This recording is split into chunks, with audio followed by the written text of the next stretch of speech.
তারপরে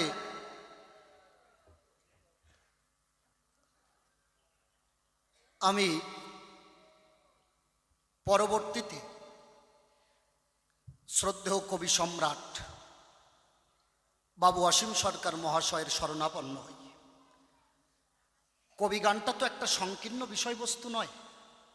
কবি হলো একটা সাগর, যেখানে ডাক, মালসি, সখী সংবাদ, কবি, কবির জবাব, কবির টপ্পা, এই সমস্ত কিছু নিয়েই কবি।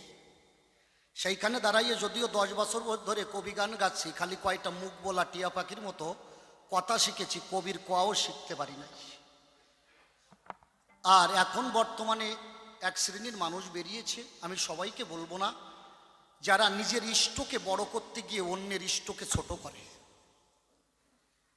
আমার সেইখানেই মতবিরোধ। আমার সমাজের এক শ্রেণীর মানুষের সঙ্গে এখন বিরাট ফাইটিং চলছে। তো আমি কাউকে ছোট করছি না, তারা যারা আমার বিপক্ষে রয়েছে তাদেরকেও আমি শ্রদ্ধা করি, তারা গুণীজন। কিন্তু যে মানুষটার সংস্পর্শে গেলে পরে নিজেকে সংশোধন করা যায়, মানুষ হওয়া যায়, মন গুরু যদি বলে তাহলে সেই মানুষের শরণাপন্ন হওয়া উচিত। আমার কথা বুঝতে পারছেন? এই জন্য আমি পরবর্তীতে শ্রদ্ধেয় বাবু অসীম সরকার মহাশয়কে গুরু বলে তার শ্রীপাদ পদ্মে আমি জায়গা চেয়েছি। আমি জানি না এই অভাগাকে তার শ্রীপাদ পদ্মে জায়গা দেবেন কিনা। তথাপি এটাও ভাবার কারণ নাই যে সরকারটা মনে হয় এই রকমই করে, এই এক সরকারকে থুইয়ে আরেক সরকারের কাছে আসে, আরেক সরকারকে ছোট করে এরা মনে হয় নিজেদের নাম, আমার নাম যশের দরকার নাই, জীবনে বড় কবিয়াল হব এই আশাও নাই। শুধু এইটুকু আপনারা আশীর্বাদ করবেন, জগতে যতদিন থাকি, যতদিন এই পৃথিবীতে থাকি, ততদিন যেন আপনাদের মতো সাধুগুরু বৈষ্ণবের চরণ আশ্রয় করে বৈষ্ণবের চরণ ধুলির তলায় আমি চিরদিন যেন বৈষ্ণবের চরণ দাস হয়ে আমি থাকতে পারি। আমার বড় কবি হওয়ার জীবনের স্বপ্ন নাই।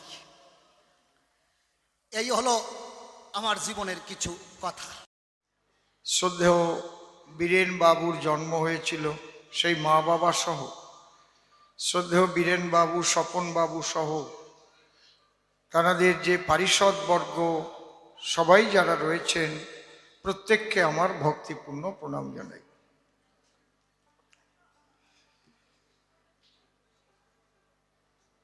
আজকে যার সঙ্গে গান গাইছি, যে আমার বিপক্ষে আছে, আজকেই ওর সঙ্গে প্রথম গান। বিশেষ করে নিজের ঢাক তো নিজে পিটানো উচিত না কখনো, কিন্তু কিছু কিছু সত্য কথা, সে কথা আপনারাও জানেন।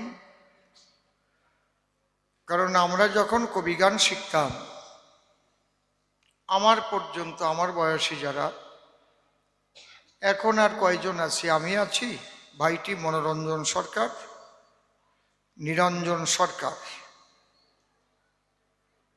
এই যে আমাদের একটা গ্রুপ ছিল। আমরা যখন গান শিখতাম, গুরুর সঙ্গে ঘুরে অনেক কষ্ট করে গুরুর বাক্য পালন করে, এবং কবিগানের যে আঙ্গিক রয়েছে, সমস্ত আঙ্গিক সম্পর্কে ওয়াকিবহল হতে হতো। কি জান, এমনি তিলক পরাবেন না, আমি ঘেমে যাই তো, মালাটা দিয়ে যাও, চোখের মধ্যে গেলে অসুবিধা হয়, যত শীত পড়ুক আমার ঘাম হয়। হরি বল, হরি বল। ঠিক আছে, ঠিক আছে।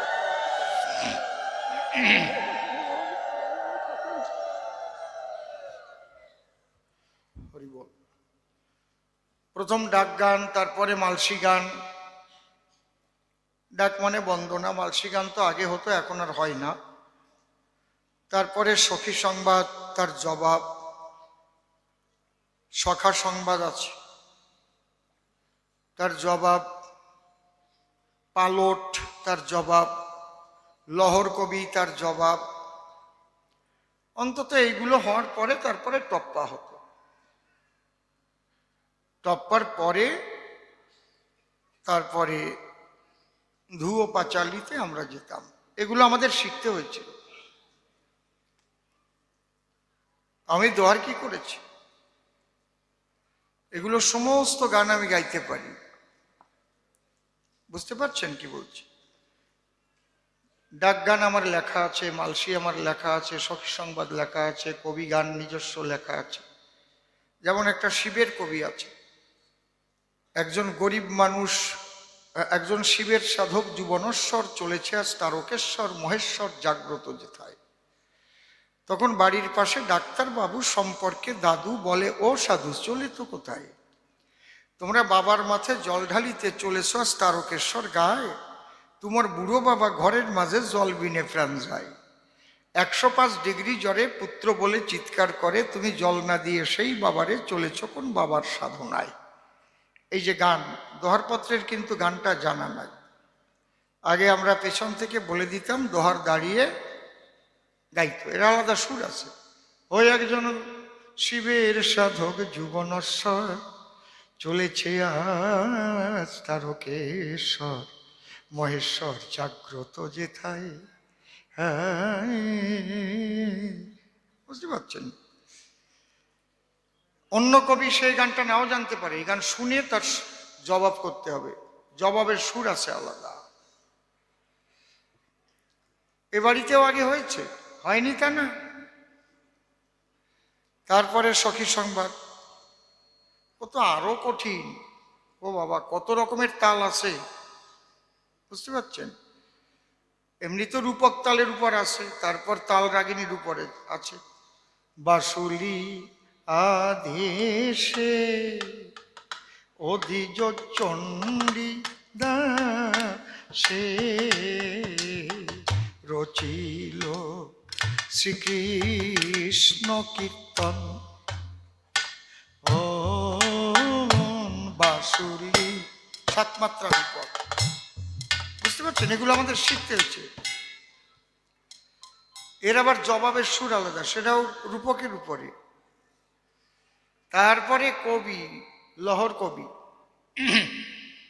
এগুলো আমরা এই প্রত্যেকটা আঙ্গিক আমাদের শিখতে হয়েছে, নিজে গান রচনা করতে হয়েছে, কোল সরকারি করতে হয়েছে, তারপরে সরকারির পারমিশন পেয়েছি। হ্যাঁ, এবার তুমি কবি গাও, দল করো। এইবার আমার সঙ্গে যারা ঘুরে ঘুরে কবি গান শিখেছে তারাও কিছু কিছু শিখেছে। প্রভাত, সজল, অমল, যারা গাচ্ছে, উত্তম, প্রকাশ, আমার সঙ্গে ঘুরে ঘুরে যারা গান শিখেছে। উত্তরবঙ্গে আছে দশরথ, ওপার বাংলায় আছে কয়েকজন, উড়িষ্যায় আছে। এরা যদিও ঘোরেনি, কিন্তু আমার কাছ থেকে তালিম নিয়েছে। এইবার আমি দেখলাম যে বর্তমান যে পরিস্থিতি, আমি কিছু কবি গানের ক্যাসেট করে যাই, ভিডিও করে যাই। তাতে কি হবে? এই ভিডিও ক্যাসেট শুনে অন্তত আমার সমাজের কিছু কবি তৈরি হবে, এবং সেই ভিডিওর যে পাঁচালী, অন্তত ধুয়ো পাঁচালী, জোটের মিলন, এগুলোর সম্পর্কে তো একটা বোধ হবে। এই ক্যাসেট এবং ভিডিও বেরোনোর পরে এইটাকে শুনে শুনে যারা শুনে শিখেছে তাদের আমি ধন্যবাদ জানাই, অসংখ্য ধন্যবাদ জানাই। তাদের ধরার ক্যাপাসিটি আছে না, রিসিভার ভালো। তাহলে শোনে তো সবাই, আপনারাও শোনেন, আপনারা তো গাইতে পারেন না, তাই না? আমার ক্যাসেট শুনিয়ে ঘুমায় এরকম মানুষ আছে, না শুনে ঘুমায় না, আছে না? নাকি সবাই কি কবি হতে পারে? তার মধ্যে দিয়ে বর্তমান যারা গান গায়, আমার সঙ্গে যারা ঘুরেছিল তারাও গায়, আর পরে যারা কবি হয়েছে এর অধিকাংশ আমার ক্যাসেট শুনে শুনেই হয়েছে। যদি তাদের কৃতজ্ঞতা থাকে তাহলে এটা বলবে, আর যদি অকৃতজ্ঞ হয় তাহলে উল্টো পথে চলবে। আজকে বাবাজি সুরজ, সে যাকেই গুরু বলে চলুক, ও প্রকৃত কথাটা বলেছে, বাবা আপনার ভিডিও ক্যাসেট ফলো না করে তো গান শিখতে পারিনি। কেউ তো শিখাই দেয়নি, ওখান থেকেই শিখেছি। হয়তো একজনকে গুরু বলেছি, কবিগান তো গুরুমুখী বিদ্যা। এইবার তার গুরু শিশির সরকার, সে একবার এখানে এসেছিল কয়েক বছর আগে। ভালো সুর, ভালো গায়কী ভঙ্গিমা ভালো, আমি তাকে ভীষণ ভালোবাসি। সে আমাকে দাদু বলে ডাকে। কিন্তু একটা বিষয় নিয়ে আপনারা নিশ্চয়ই ফেসবুকে, ইউটিউবে দেখেছেন, আমার কথা হচ্ছে, যে যাকে ভক্তি করে সে তার ঈশ্বর, ভক্তি যোগে সে তার স্বয়ং অবতার। আমার কবি রসরাজ তারক সরকারের লেখা এই পয়ারটা, কৃষ্ণে যার ভক্তি আছে সে কৃষ্ণকে তো অপূর্ণ ভেবে কৃষ্ণ ভজন করে না, নাকি? আপনি ভাবেন নাকি কৃষ্ণ কলা অবতার বা এই ভেবে কি আপনি কৃষ্ণ ভজন করেন? যে যাকে ভজন করে তার কাছে তার ইষ্টই পূর্ণ। কারণ গুরু ব্রহ্মা গুরু বিষ্ণু গুরুদেব মহেশ্বর গুরুরেব পরম ব্রহ্ম তস্মৈ শ্রী গুরবে নমঃ। আমার ইষ্ট, সে যদি, আমি যদি শাস্ত্রীয় ব্যাখ্যায় বুঝিও যে আমার ইষ্টই সর্বশ্রেষ্ঠ, সেখান থেকে এরা যাদের ইষ্ট বলে তার শক্তির থেকে এসেছে, কিন্তু আমি প্রকাশ করব না। আমি সবার ইষ্টকে সম্মান করব। আর শাস্ত্রের কথাই সব কিছু না, ভক্তি হচ্ছে প্রধান। শাস্ত্রে ইনফরমেশন দিতে পারে, এইভাবে এইভাবে চলো, চলার দায়িত্ব তোমার, করার দায়িত্ব তোমার, না করলেই ওই শাস্ত্র করে কিছু হয় না, এটাও লেখা আছে। আমি বলছি তা না। ন্যায় মাত্রা প্রবচনে ন লভ্যতে, ন্যায়শাস্ত্র পর্যন্ত অধ্যয়ন করে ভালো প্রবচন দিতে পারলেও ঈশ্বর লাভ হয় না। ন্যায়মাত্রা প্রবচনে ন লভ্যতে, ন মেধোয়া, বিরাট মেধা থাকলেও হয় না, ন বহুনাং শ্রুতে ন। আমি জনম ভরে বহু গ্রন্থ মুখস্থ করলাম, বহু শুনলাম, তাতেও হবে না।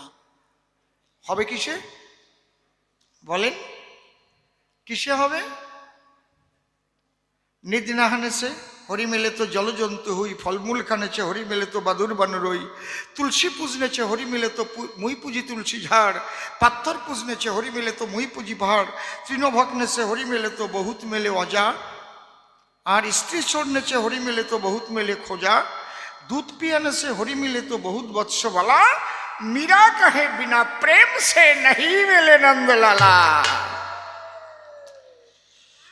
তাহলে শাস্ত্র পড়ে গন্ডগোল করা তো ঠিক না, ওটা গন্ডগোল কবিরাসরে হবে। যুক্তি তর্ক শাস্ত্র কবিরাসরে চলবে। আমার কালী বড়, দেখাও কি করে তোমার কৃষ্ণ বড়। আমি যখন কালীর পক্ষে থাকবো কৃষ্ণ চিৎ করে ফেলাই দেবো। আমার মায়ের শক্তি ছাড়া কৃষ্ণ চলতেই পারে না, এইটাই তো কায়দা কি। কিন্তু ভজন রাজ্যে যে কালী ভক্ত, যার ভক্তি আছে, তাকে আমাকে সম্মান দিতে হবে।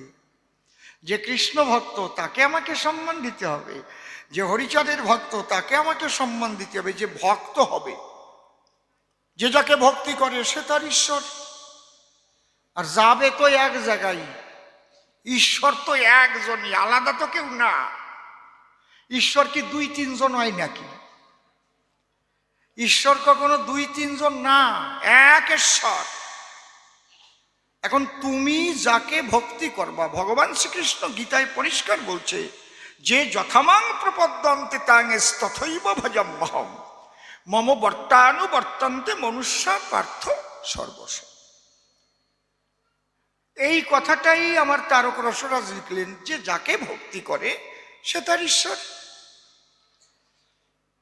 এখানে আমি সমস্ত সনাতনীদের ঐক্যবদ্ধ করবার জন্য রাম ভক্ত, কালী ভক্ত, কৃষ্ণ ভক্ত, হরি ভক্ত, শিব ভক্ত, অনুকূল ভক্ত, ভারত সেবাশ্রম, শ্রীগুরু সংঘ, বেলুর মঠ, সবাই আমরা এক সনাতনী। তাই তো নাকি? আপনারা কি বলেন? কথা বলেন, জোরে বলেন, সবাই আমরা সনাতনী তো নাকি? বা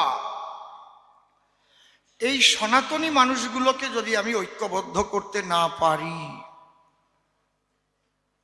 তাহলে কি হবে? আমরা বিভক্ত হয়ে যাব। বিভক্ত হলে আমরা দুর্বল হয়ে যাব। তাই আমার কথা হচ্ছে, বিভক্ত না হয়ে ভক্ত হও, সবাইকে সবাই ভক্তির দ্বারায় আঁকড়ে ধরো। ওই বিচার বাইরে গিয়ে কখনো করবে না, আমার হরি বড়, আমার কৃষ্ণ বড়, বা তোমার হরি ছোট, তোমার কালী ছোট, আমার কালী বড়, এরকম না। যার ভক্তি আছে সেই শ্রেষ্ঠ। আমি লড়াই করছিলাম, সেই লড়াইয়ে ও আমার পক্ষে বলেছে। কারণ যে শিশির সরকার, সে গান করতে গেছিল কোথায়? রসুল্লাপুর বাজার, রাসের গান। সে প্রথমে গিয়ে বলেছে রাস মঠে, আমি শুনলাম, আমি নিজের কানে শুনিনি, আমি গীতা মানি না, আর শ্রীকৃষ্ণ কাল্পনিক ভগবান, এসব নাকি বলেছে। বললে লোকজন উঠে নাকি চলে গেছে। ও কিন্তু উচিতবাদী ছেলে। ও বলেছে যদি তুমি কৃষ্ণ না মানো তাহলে শুধু মতুয়ার গান গাও, কৃষ্ণ ভক্তের গানের বায়না নিয়ে না। ঠিক কথা বলেছে না নাকি? যদি তুমি কৃষ্ণ না মানো, কৃষ্ণ নিন্দা করো, কৃষ্ণকে লুচ্চা ভাবো, তাহলে তোমার তো কৃষ্ণ ভক্তের সঙ্গ করা উচিত না। কিন্তু এ কথা তো আর হরিচাঁদ ঠাকুর কখনো বলে নাই। হরিচাঁদ ঠাকুরের বাবাও কৃষ্ণ ভক্ত ছিলেন, কৃষ্ণ মন্ত্রে দীক্ষা নিয়েছেন। হরিচাঁদ ঠাকুর নিজেও তার গানে, ওই যে তারক গোসাইয়ের গানে লিখেছে, নিত্যধামে গোপীর প্রেমে সহজ পাগল হরিচাঁদ, সেই পাগলের জন্য হয় উন্মত্ত পাগল গোলকচাঁদ। আমার অশ্বিনী গোসাই লিখেছে, অহৈতুকী প্রেম ভক্তি কই ঘটল অবলার ভাব, মুক্তির আশে আসো বসে হলো না সেই ভক্তি লাভ। তাতে ওকে পরিত্যাগ করেছে। তুমি গুরু বিমুখী হয়ে গেছো। ও আমার কাছে কেঁদে বলছে, বাবা, আগের থেকে আমাকে বাবা বলে, আমাকে আপনি আশ্রয় দেন, কারণ আমি একটা জায়গা না পেলে, কারণ আমি তো উচিতবাদী, আপনি জানেন উচিতবাদী ছেলে। ও আমার প্রভাতের সঙ্গেই গান গাইছে, ওরা দুই ভাই একসাথেই গাচ্ছে। তা আমি বললাম, তুমি সঠিক জায়গায় আছো, ঠিক আছে, বাবুর বাড়িতে গান আছে, তোমার সঙ্গেই গান হবে। ও খুব আনন্দিত হলো, আজকে আসরে প্রকাশ করলো। বাবা শোনো, মানুষ গুরু, সে শুধু পথ দেখাতে পারে, গুরু আমাদের একজন, পরমেশ্বর। তবু এই গুরু অবলম্বন, এই জাগতিক জগতের কিছু শিক্ষা, একটা পথ তোমাকে দেখাতে পারি। কৃপা মানে করিয়া পাওয়া। তুমি যখন আমার চরণে আশ্রয় নিতে চেয়েছ, আমি তোমাকে ধরে আমার তারকের শ্রীপাদ পদ্মে অর্পণ করলাম। কারণ আমি আমার তারকের দোহাই দিয়ে চলি, শ্রী শ্রী ঠাকুর বাবা পাগলার দোহাই দিয়ে চলি, বাবা হরিচাঁদের রাধা কৃষ্ণ প্রেমানন্দে হরিবোল, আমি তাদের দোহাই দিয়ে চলি। কারণ তারক গোসাইয়ের শিষ্য হচ্ছে মনোহর সরকার, তার শিষ্য হচ্ছে পাগল বিজয় সরকার, তার শিষ্য আমার গুরু রসিকলাল সরকার, তার শিষ্য আমি। এই পঞ্চম পড়েছি, তাই আমি তার চরণে তোমাকে অর্পণ করলাম। তোমার যেন মনোবাসনা পূর্ণ হয়, তুমি জগতের শ্রেষ্ঠ কবি রূপে যেন পরিগণিত হতে পারো। আমার তারক যেন হাত ধরে, আমার ভবা যেন হাত ধরে, কৃষ্ণ ভক্ত হরি ভক্ত সবাই যেন তাকে কৃপা করে। জয় জয় রাধা কৃষ্ণ নিতাই গৌর রাম সীতা মাতা পিতা ভবা পাগলা হরিচাঁদ গুরুচাঁদ প্রেমানন্দ হরি হরি বল।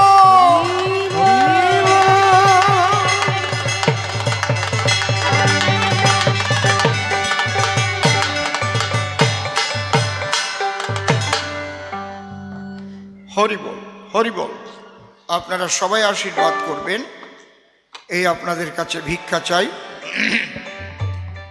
হরি বল। কমে গেছে কেন ভিতরটা? ভলিউমটা দাও, ভলিউম, টোন নাম, ভিতরের ভলিউম বড় বক্সের। খুব ভালো ভালো প্রশ্ন করেছে, কিছু নূতনত্ব আছে প্রশ্নের মধ্যে। আমি ওকে স্বাধীনতা দিয়ে বলেছি, তোমার যেটা ভালো লাগে সেইটা তোমার মনে যা প্রশ্ন জাগে তুমি করো। বলছিল কতক্ষণ গাইবো, আমি বললাম তোমার যতক্ষণ ইচ্ছে করে ততক্ষণ গাও। যা যা প্রশ্ন করতে ইচ্ছা করে তুমি তাই করো। কি বাবা? আমার মনে হয় খুব একটা খারাপ করেনি নাকি স্বপন বাবু? হ্যাঁ, হরি বল। এই তো আপনাদের আশীর্বাদ। কবিগান ভক্তের আশীর্বাদ ছাড়া তো আর অন্য কিছুর দ্বারা বড় হওয়া যায় না। কবিগান এমন একটা গান, হরি বল। তবে তোমার চিন্তা নাই, তুমি সঠিক জায়গায় আছো, কেউ তোমাকে অভিশাপ করলেও কিচ্ছু করতে পারবে না। কি বলেন আপনারা, কি বলেন? হরি বল।